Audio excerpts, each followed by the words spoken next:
今年台南好不容易争取主办的全运会终于顺利闭幕，议员陈义珍申请全运会制服，伫总日巡请市长家己评分，市长讲伊70分，志刚90分，选手95分。不过坦承有一寡安排设计需要检讨，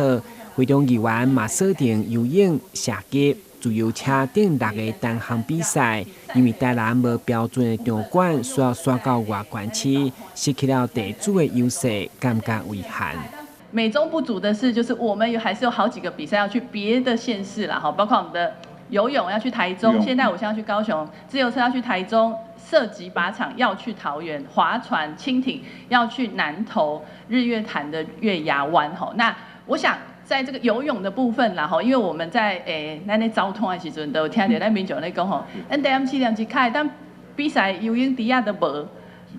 该走去台中比赛，安尼是要展现咱的地主的优势啦。我想这个部分，我们有没有在规划说，未来我们台南应该要有一个合乎标准的这个比赛标准的这个游泳池？像游泳呢，它一定要10个水道，我们台南市目前的没有，我们也在规划。那像114年我们要办的时候，我们也在做规划，做这个仁德游泳池的那个部分，还有那个新营，我们在整建，希望能够一些项目能够在台湾，在我们台南来比赛，像蜻蜓、划船这个，我们现在已经规划在那个华中桥的江津溪那边那边的河道很漂亮。就是希望说我们可以来自己的城市比赛，我们才能够展现这个地主优势啦。虽然这届全会但对于无达到预期目标，嘛是落到为奖牌数不到100面。不过其实男子篮球是18当来第一摆拍入前4名，摕下铜牌，相当欣慰。所以议员借此来争取篮球专任运动教练，以及符合比赛标准的篮球场，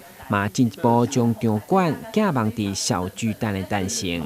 如同台钢猎鹰，它是主场在台南，结果它也只能场地是借用这个嘉耀的少中体育馆，那就是因为我们台南没有自己符合标准的这个篮球场嘛，所以他们必须要去用嘉耀的这个少中体育馆嘛。那我们到底什么时候才能够拥有一个符合